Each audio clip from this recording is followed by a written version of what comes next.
What's up, everybody? It's Monday, so that means it's Authors After Dark. Today's a very special interview. We are interviewing D.M. Sonntag, who had her release of her second book today, The Golden Wolf. Hello. And I'm going to invite her on here to talk all about her writing and as well as the foibles of being an indie author and the rewards.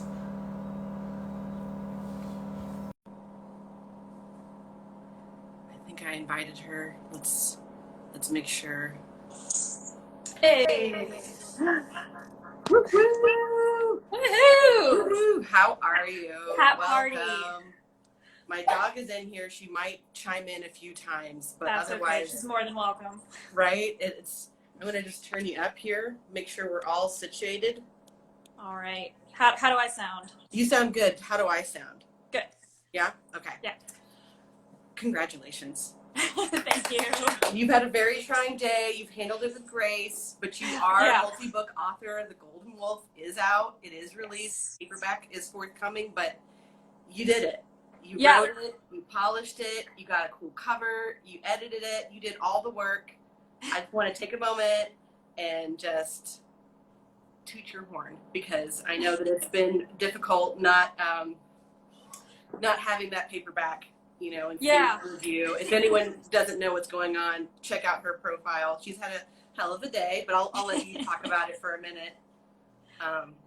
Sure, yeah, I'll give the small rundown of basically I put it for release on Saturday morning. Like I woke up early to get it all sent off, and it's been in the review state to this hour now. Like I think I checked it like 5 minutes ago, and it's still in review. So the ebook though has been on pre-order, so anybody who's pre-ordered that, you have it, and it's available for instant purchase. Still at the price of the pre-order, and paperback is just it's gonna be here. It's coming. It's gonna be better when it's here because we all had to wait a little extra time for it. Yes, the anticipation. Yes, in anticipation. And you did a bunch of really awesome promo stuff this month. You did the Golden Wolf challenge. Mm-hmm. You had daily posts, and then you had your live today. When did you start planning out all of your promos and stuff for the Golden Wolf? Oh man, probably just with book 2. It was like I better like step it up because book 1, my debut novel, I had like no idea what I was doing. Mm-hmm. And so I was like, and then I got inspiration from another indie author in the community who did a release challenge for their own book. And I was like, that's a really good idea. Like having prompts like related to your book, but also kind of universal that anybody can relate to their own book or just books in general. Mm-hmm. And so I wanted to do that with the Golden Wolf. And then, it was just July was just going to be promo month for me. So and that's also because you were also doing a live show, which I got to be on. It was Books and Brews, and that's kind of when you shifted and you were like, I'm going to just do promo and really work on myself, which I think was a great call. I think we as indies wear so many hats, pardon the pun, that it's sometimes you also have to remember to promote yourself and talk about your own work, but we're such a great community, which I feel like you've experienced today is how awesome the community is. We're all here for you. We know things don't always go as planned, but we still revel in your accomplishment.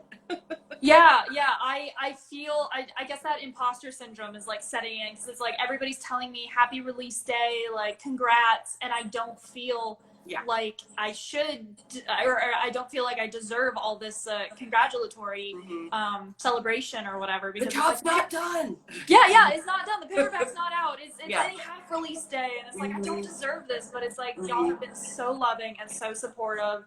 And like everybody understands the struggles of KDP, and so it's like I really have to step back and just like let go, and it's like it's not my fault. Like the only thing that might have been my fault is not doing it on Friday because it does say 72 hours. So Monday morning at 7:30 in the morning would have been Eastern time. If that's when it gets published, I'm gonna be so upset. Because it didn't take the full 72 hours when I published The Lightning Bride. Yeah. So. in my experience with KDP, which has been weird as well, I told you a little bit about that this morning. Oh yeah, because you did it through Ingram and like so they didn't like that. Yeah, I made a little bit of a first timer's mistake, and I started with Ingram when I think if you're going to go wide, start at Amazon and work your way to Ingram to go wide. And so I just decided to use Ingram as my distributor for Amazon when Amazon's perfectly capable of doing that. I hadn't done it before. Just my mind didn't work like that. And lo and behold, I had a similar situation to you. I had a half release day, but I had a pre-sale on my ebook. And so everyone that pre-ordered my ebook on Amazon got like an email being like, oh, the release day has been moved out a week. And I just, did a post and said, hey, I'm so sorry that it got delayed. And then it got delayed another week. And I was like, this is ridiculous. So then I contacted Ingram Spark, was like, I don't want you to distribute this book for me, which if anyone's ever tried to talk to anyone at Ingram Spark, it's impossible. I believe I got a response in like the 3 weeks it took me. But yeah, so I had a similar situation, and then, then it's all right as rain. But as far as like the paperback version, that to me, from my limited experience, has only taken about 48 hours. Yeah, exactly. So, and that's exactly what I planned. Yeah. I was like, it took 48 with the Lightning Bride. It was up a day early, and and my mom found it too. She was like so excited. She's like, I bought your book, and I'm like, it's not release day. Yeah, exactly. So I like to plan. I'm a planner, and it's so funny. My husband is not. He's spontaneous, and it's like opposites attract, but it drives me crazy. Yeah. So this is why I'm like really struggling here, because I'm a planner and I plan this, and it was you work hard. 48 hours was today, and it's just like, and I said this on my live, which did not get posted because of I don't know, I was playing music for too long or something, but I was hoping that, because it wasn't up last night, so I was like, okay, I'll just go to bed, but I went to bed like restless, and even had a dream about it that I was like, and I was just hoping it would be like Christmas morning, and I'd wake up and like it would be released, and no presents under the tree. Krampus came instead. Yeah, but it is in review. It is gonna happen. Someone said like it's gonna be 10 p.m. tonight. I think it's gonna be the exact like 72 hours, like 71 hours. Yeah. So you will wake up with it live tomorrow, which is awesome. Hopefully.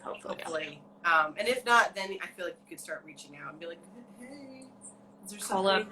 Jeff Bezos be like, yeah, why?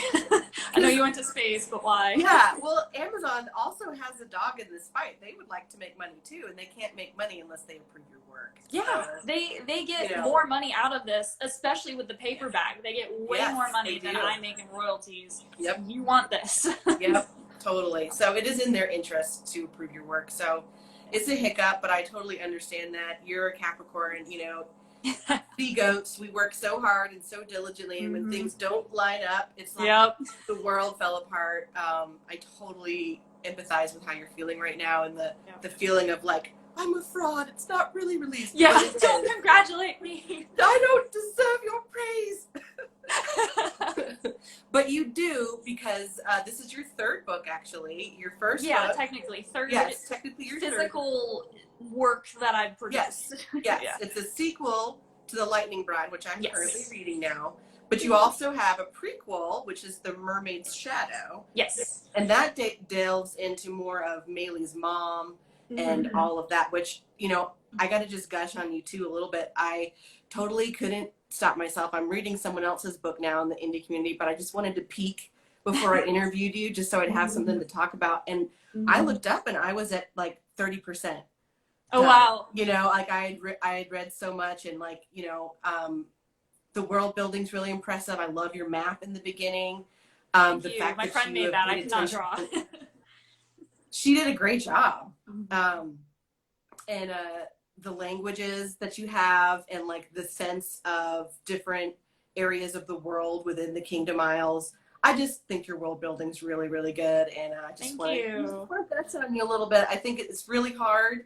I'm in the middle of editing and having all of those questions you ask when you really build a comprehensive world, and you just did it so well, and I've only started your book, so Thank you. Feel Thank good you. about I that. actually give all the credit to that map maker because she helped me ask those questions. Because, like, when I was first writing it, I just had the characters and maybe Hmm. a little bit of the plot.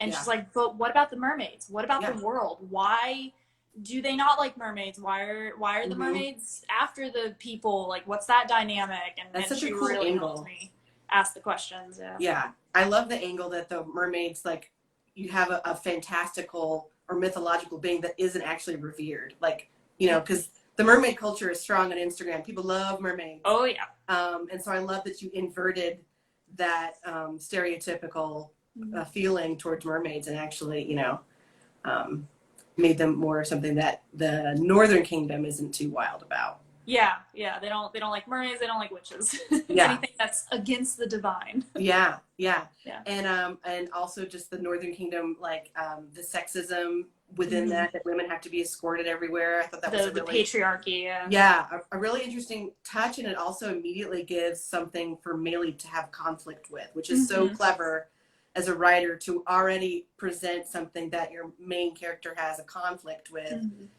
which motivates her for the rest of the novel. Yeah. Regardless of who she meets, she wants to be in a world that treats her as an equal, as a peer. Yeah. Um, Yeah. so, I that's how I write is internal conflicts. That's like my go-to, and then I mhm. always have to think of like, okay, but there has to be like an external conflict. Like, what is Yeah, she?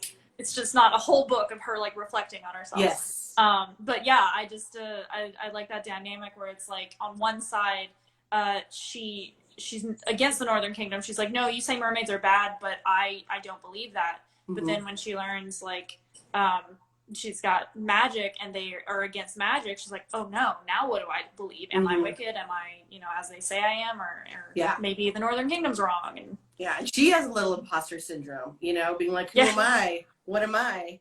Yeah, Um, yeah. Everything I've been told is flipped now, so I'm gonna yeah, have to start thinking for myself. yeah. Have to do things differently. So, have you always known that you wanted to write?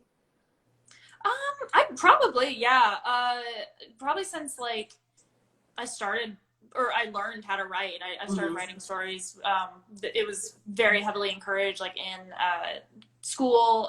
We would have like notebooks and we'd write stupid stories. Yeah. But then even before that, Hmm. anything I watched or like got read to, mostly movies, because I remember like Lord of the Rings, Star Yes. Wars, and Pirates of the Caribbean were like my go-to. Like Yes. I'm gonna play on my playground and be either a Jedi, a pirate, or in Middle Earth, roaming around. Yeah, Hmm. and so like I was making my own stories without the words, Yeah. just me Yeah. me in my backyard, and then once I learned to write, then that started to be Hmm. like, I guess, fan fiction, and then I started to create my own. Yeah. Yeah. I think something that I see with everyone I interview is that we all have tremendous imaginations, Yeah. and we also are pretty good at playing by ourselves and creating our own Yeah. worlds as children before we decided to make those worlds into books, which I think Yeah. is why this lot of people too, like writers in general, are such a like reclusive. Like we don't mind being hobbits because we've got our own interior worlds going on. Mhm. And we all get each other that we're not crazy. Like when we have Yes. conversations with ourselves, we're not talking to ourselves. We're talking as the characters. We're just jumping back and forth, or at least like that's what I do. It's like in the Hmm. shower, I'll talk to myself. Like as I actually did that last night, as like the novella that I'm writing right now. I was having a conversation between two characters, Yeah. and then it all gets like flushed down. Like Yeah. after I take my shower, I have to like run to my laptop. Yes. Okay, what did I just say? Yeah. Yeah. So do you have any notebooks, or do you always write on laptop? Like, do you take notes on your phone for story ideas? Like, how do you, all Yes, the yes, above? and yes. Okay. I write down on everything and anything I can. Sometimes I'll even go like the J.K. Rowling wrote and do like Post-its, or Mhm. I think she wrote on like a napkin one time. I think I did that. Mhm. So like anything that's accessible, I try for a notebook. I bring a notebook in my purse, and then I have been bringing my laptop now to work. Yeah. I've got a nice purple case for it, and I write on my breaks. But then when I'm not on my breaks, if I just like step outside, yeah, I'll be on my phone. I've got access to like Google Docs or my notes. I have I have two different type of notes. I have the notes that are like only saved on my phone, but then I have the notes that are like backed up in the cloud, and then it's like Google Docs is backed up on Google, because you cannot have too many backups. You don't want to lose that. Oh, it's so true. Yeah, and I'm guilty of having notebooks everywhere. My house is full of notebooks and pens, and I do use them. I do at least use them. I was going to say, do you have the notebooks that are just like too pretty to write in? No, they're not too pretty. They're just boring notebooks. And then I have these, but that's like, you know, this is from editing today, where I'm like, these things aren't consistent. I'm going to write this down. Because I feel like I get screen fatigue, where my eyes start to get really tired of jumping between all these screens and windows. And then I'm like, what do I even have open here? Yeah. Because, you know, then you'll be editing and be like, wait, I don't know anything about that. I need to just research really quick and make sure. You know? Oh, yeah. Yeah. Yeah, sometimes I forget like where I put my notes, because I'll be jotting it down in a notebook and then go to transcribe, and it's like, wait, is that my digital note? Is that my Google Doc note? Is that in my notebook? Sometimes, sometimes I'll absolutely forget about my notebook too. And then when I'm just like flipping back randomly, I'm like, oh yeah, I was going to put that in, and then found that I actually did put it in. I just thought it was like a brilliant idea later, but I forgot I already had the brilliant idea. Give yourself a break. You have an entire world in your head. Yes, yeah. I've been forgetting so much lately, like just little things. And I have to like take a step back and breathe, because I have not just a world, I have worlds. I have series that that have just been like taking the back burner as I focus on the Kingdom Isles. But yeah, and so like that's why I'm forgetting things, because not only do I have to remember what's going on in this world, but it's like I have to remember what's going on in that world.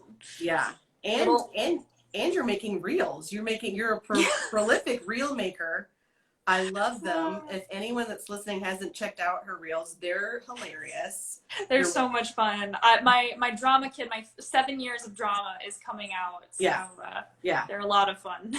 I can tell you have fun making them, and they're fun to watch. I especially loved posting the blooper reel, because I don't record my bloopers. Like I have a lot of bloopers, but this was like the first time, because we all did the co-op reels with Matthew Romeo, Sean Donovan, and Luke Courtney.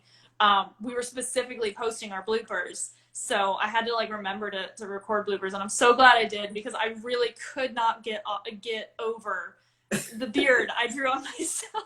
It was good. It was good. I debated. But then it like started to grow on me. Like, I was just like, okay, I'm kind of hot. Yeah, I was into it. Boy. It reminded me, like, I think I did that at my art table in high school. We painted like beards on each other, and so I almost wanted to surprise you with a beard tonight, but I was like, she's had a hard day. I'm just gonna go with the hat for now. I get so distracted too. I think I would just have like stared at you and forgotten everything I was gonna say. Yeah, I was like, the hat's hard enough. I wanted to switch out hats really quick. Yeah, go for it. I brought it extra just in case. Yeah, see, that's the hat I thought you were gonna wear, and then I was like, oh yeah, that was my fake out. So I want to use this one to talk about time.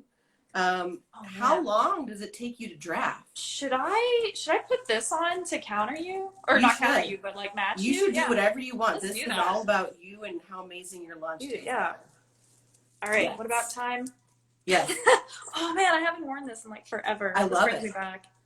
I love it. Cleopatra. All right. You both look amazing. Yes. So I wanted to just ask you too about your drafting. I know you like everyone, you write a rough draft. What happens next? My process has changed a lot. So with the Lightning Bride, I had like the original draft, and I thought I didn't know what revisions were until I like took some college classes, and was like, oh, you revise it before you edit it. And that's where I learned like the terrible first draft and stuff like that. And it was like, yes, this is terrible. So then I started revising, and that's where the world building came in. That's when like things started coming together, characters started being developed and stuff like that.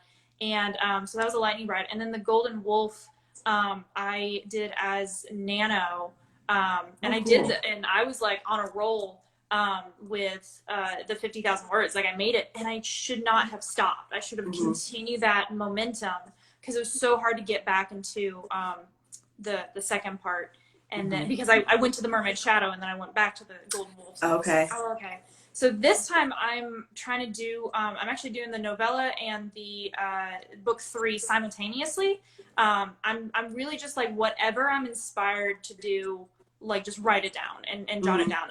A point of the Lightning Bride is I went chronologically. There were times where I was just feeling the ending and I could not wait to write the ending. But I would not let myself. I was like, no, this is the spot that I'm in. You know, you'll get there. And I should have just written the ending because I was just feeling it. Yeah. And so that's what I'm allowing myself to do now, especially with book 3. There are times, or especially with music, I'll hear pieces of music that'll just inspire me. There's a whole scene in The Golden Wolf that was inspired by a piece of Transformers. It's called Tessa. And I specifically named the character Tessa because this is the scene that I wrote. But yeah, so I'll just be listening to music and feeling the ending or feeling the middle piece or feeling whatever. And so that's how I've been writing right now, is just jumping around. So I don't know how editing or revising or whatever is going to work with that because it's piecemeal a lot. I'll have chapters that are just called chapter. Like, I don't know if it's 15 or 20 or 30 or something like that. I don't know where it is in part of the story. So it's changed because before it was like chronologically, revise, edit, and now I'm like kind of experimenting on finding the best way to write, because with Lightning Bride I was an overwriter and chopped down 30,000 words. Golden Wolf I was like kind of an underwriter, but I did that on purpose to go back to see if I could to go back and then fill in the details and put in the descriptions. And then we'll see how I am with this piecemeal. I might hate it. I might be like, this is terrible. My Capricornness can't handle the no order. I was going to ask you how you're handling that.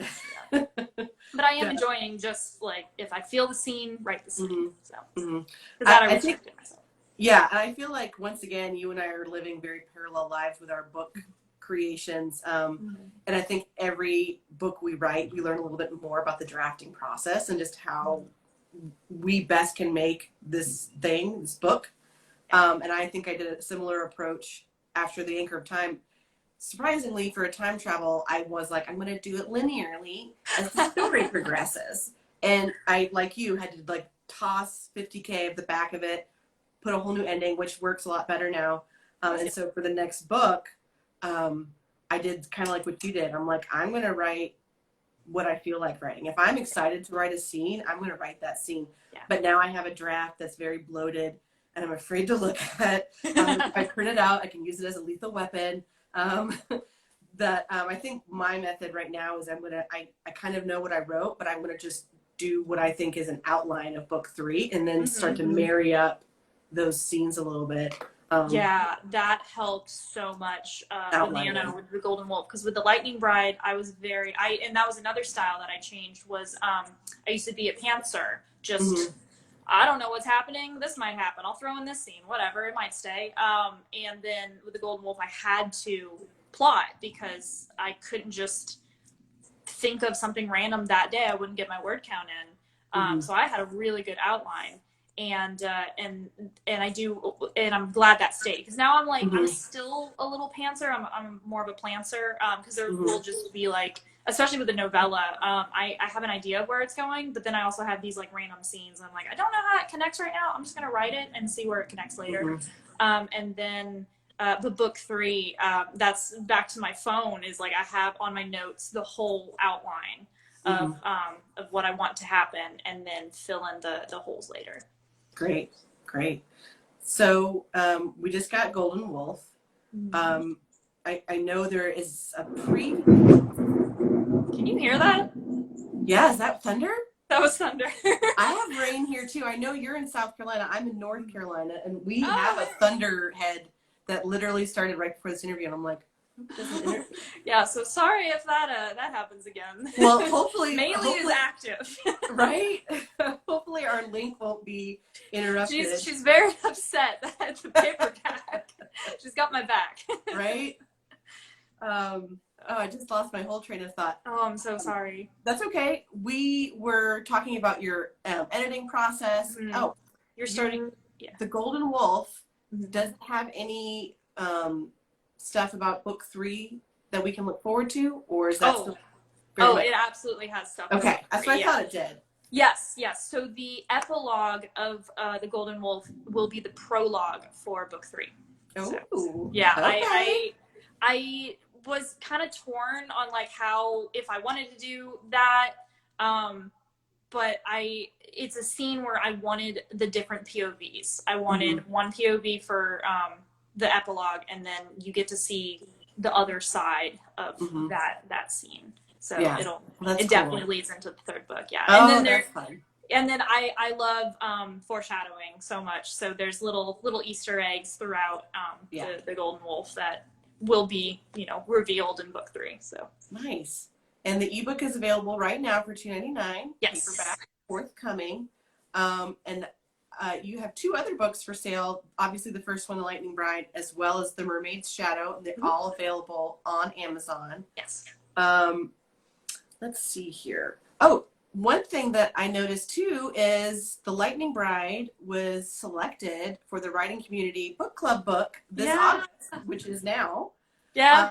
That could have come at better timing for your release of The Golden Wolf and everything. That's awesome. And I know you really championed your work and reached out and got people to vote. I voted for it. Thank you. And so that's one thing I really admire you too, is that you're in promo July. I really saw you step up and advocate for your work, which was, I think, is very inspiring, especially as an indie author who often has the imposter syndrome. I'm like, well, no one really should want to read this. Please read my book. Please read this. I just want to point out that, as much as you were feeling weird today, like, you did such a great job with your promotion and your marketing in July and making it fun and accessible. And your content was obviously really hilarious and cool. But like just the advocacy for your work and being like, hey, please vote for me. And you have such a great rep here on the writing community. All the people that I know that talk to you also talk to me, and I don't know, it's just a fun little community on here, and I've really enjoyed kind of getting to know everybody. Which leads me into, you have a new show now, Tavern Talk. I don't think it's a new show. I think just it's still Books and Brews, but that was the like special intro to season 2. But but it'll probably come again. I had a blast because Instagram lets you do 4 people. I think that's the max. And and I figured it's Books and Brews, so it's like, where do you drink your brews? Is a tavern. I'm a pirate, so it's like that's awesome. So Tavern Talk was specifically for a Golden Wolf promo, or was that just the kickoff season 2 of Books and Brews? No, I think Tavern Talk started. Tavern Talk actually started before season 2. It was just I think Matthew brought up, we need to get everybody together, and I think he conned the name Tavern Talk. And I was like, oh, absolutely. And that was before I had Sean on my show, so I was like, okay, we need to make it equal. So everybody's been on the show. So I had Sean on, and then we started having these ideas to promote that of hey, what if we're like all posting reels of like co-op reels, and I loved it. Yeah, with me, I didn't. My only promo or co-op reel was with Matthew for after in Tavern Talk, because I was doing promo July. So it was like I didn't really take part of that, but I was on like everybody else's. But then it worked out because I was the host of Books and Brews, so it was like they promoted on their profiles and then come to mine. It was just a lot of fun. And and then we planned that, and then I started reflecting on Books and Brews, like, man, the weekly is getting taxing on me. I want to look forward to my guests. Maybe I should switch to monthly. And I'm like, we're doing this tavern thing. What perfect season 1 or season 2 premiere. So it'll probably come back, and we'll have I'll have 3 more people, and that's awesome. We'll just joke around.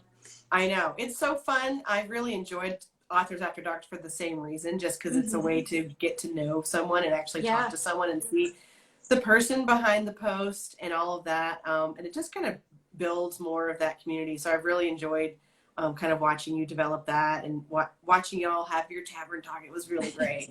And I can tell the reels are so fun to make too, We were laughing. We have a group chat. We were just laughing so hard, like posting all our videos, and like especially with the first one that Sean posted with the editor thing that like stuck. That was so good.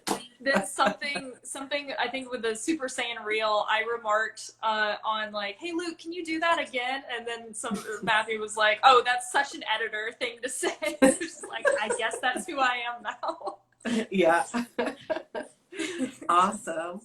Well, is there anything else we should know about you, DM Sonntag, indie author extraordinaire, that I haven't on? Just I am gonna keep writing. Like I've got so much planned, and I'm so excited to share it with everybody. Like, yeah, Golden Wolf released today, but you know I've got the next novella up, and then book 3, and then a novella after that. And then that's the Kingdom Isles for now. Maybe I'll come back to it. I don't know. Yeah, I hate saying goodbye to the series, but that's what I have planned. And then I have like a whole steampunk series that I'm excited for. Yeah. And then but before that is my trilogy YA. I con it better than Twilight. Okay. But it focuses more on werewolves than vampires because I love werewolves. So I have that. So it's kind of like a flip Twilight of like, nice. What if the werewolves took the show? And then it also focuses on like a theater because I'm a theater kid, and that's actually where I got the idea was waiting in the line or not the lines, in the wings, waiting in the wings, waiting to go on because like 80% of theater is you're not on stage or you're waiting in wings. And and I just started like dreaming of, man, what if there were like vampires in here? Because you know we perform at night, we're night people, and it's just like so yeah, that's cool. That's what you can know about me is like I've got so many plans, and then and then I have a series that once I've got all those out, I want to get my foot in the door with traditional publishing and start querying. That's awesome. Do that, So you're planning on doing most of that indie, and then once you accomplish that, search for traditional? Yeah. So I might do simultaneous. So the Werewolf Vampire YA series, I'm going to try to rapid release for the first time. So write all 3 and then boom, boom, boom. And then the Steampunk is a 7-book generational. So cool. I think I would like to do indie with that so that I have like the more control and maybe I can get it out sooner instead of like, or well, I guess traditional would work if it's like 1 a year, but I'm not sure. That's the thing about traditional is it is slower. It's harder to do and then you that don't much get content the cover art like control or sometimes depending on like what traditional. I know there's like a lot of hybrids. And I might look into that. So maybe the steampunk will be like a hybrid to then go full traditional with this other 4-book series I have in mind. So. I love it. And if the Lightning Bride's any indication, we're all in for a treat for anything that you write. Thank you. Very talented. I'm really into it. That's exciting. So do you feel like Kingdom Isles series pretty much you will be wrapped up by the end of 2022? Is that? Oh yeah. Oh, for sure. Okay. Yeah. I'm hoping to get this novella that I'm working on right now a December release. Hopefully on the 22nd for Capricorn season. Yes. And then, yes. Yes. And then, gosh, this thunder. I really hope it's like not in the. I actually didn't hear that one. I heard the last one. Yeah, the first one was a big crack, but now it's just like booming in the background. But yeah, so December release. Kind of Christmas themed, not really. They go ice skating and there's snow, but like other than that. And then it also kind of ties in with the Golden Wolf because I talk about like they're in the cold season, so it's like they're in the cold season. Then I just got this idea of like, oh, I can make it like Christmassy and stuff. So that one's December, and then hopefully book 3. I'm planning on March, but I don't know if that's too soon, doable. I got Golden Wolf within 10 months of Lightning Bride release, I think. So I'm trying to just, trim down how long it takes me to do a book. Yeah. So hopefully it'll be like 8 months or something like that. So. But it takes so much work. Hopefully by March, but definitely by the end of, and then the other novella. So the end of 2022. Yeah. Wow. And so you must write every day. I try. I certainly try. Yeah. I have a goal of 500 a day. today I went way and beyond, and it was probably a good thing that the paperback didn't come out, because instead of focusing on marketing it, because I took off work today to market it, I just wrote a lot, and I wrote like nearly 2,000 words. So that's amazing. Yeah, I really do try to write every day. Don't meet that goal sometimes, but yeah. I mean, that's how you can have the goals where you're like, March, I could have my 3rd book done. I think that's so amazing. I'm still working on my speed. I feel like if I waited to do rapid release, you'd be hearing from me in a few years. But that's amazing. I love that you have a committed schedule, that because you do have a day job, you know. Oh yeah. Yes. But so you do kind of wrap that around the time that you have with the methods that you listed, like writing on your phone, writing on your notebook, having a computer document, and we talked about it when you were on Books and Brews, of like those little stolen moments of 15-minute break, do a speed sprint. I got 2 15-minute breaks, and that's there's actually a reel that I have in mind where I'm gonna film for the first time at my work, like not in the buildings or whatever, but like in my car, and show you like where I write, because there's actually a small little promo. There's a reel challenge, or a real thing, I don't know if it's a challenge, but going on with Emily Rook and Rosalind Breyer, I think is her name. And I always get confused with their actual names and then their Instagram handles, because like Sean Donovan is Sean Scribes, so I thought his last name was Scribes for the longest time. But so where it's like like every week it's like introduce yourself, your writing space, your writing routine, and then your writing advice. So my routine is like, I'm going to show you those stolen moments. It's like every chance I get, the break, the next break, and then like as soon as I get home, like run to my computer and like forget to eat because I'm writing. So. Yeah. But it all adds up. It all adds up into a magical creation in the end, which is a book, a great story for people to read. Well, I just want to thank you so much. You could have spent your launch day doing many other interviews, but you decided to come to Authors After Dark. I'm so glad. I'm so glad you had me on. I was looking forward to this. Awesome. And I hope it could provide a little bit of fun and happiness into a kind of a stressful day. Yes, the hat definitely helped. And I didn't know you had like a hat collection. That's exciting. So I hope to see more hats in the future. I have like a costume box. It's a problem. I do too. That's why I'm so good at reels, because it's just like, okay, I was like this for Spirit Week, and I still have it for some reason. It still fits me since high school. Okay. Let's do it. Do you have any other hats near you? No, I just have these two. I have like ball caps, but which is funny because I needed a ball cap for a reel, because it's like I've seen it on like TikTok or whatever. They put it backwards and they're a boy suddenly, and I didn't have a ball cap. And so I like hit up my mom. I was like, hey, can I have one of your hats that like you never wear anymore because we don't go on vacations anymore? And she's like, oh yeah, sure. And then like work gave them out for like employee appreciation. I'm like, dang, I didn't know this, and I have 2 ball caps. Now I have 2. Yeah. Perfect. Oh God. Wow. Oh no. I might lose power. Okay.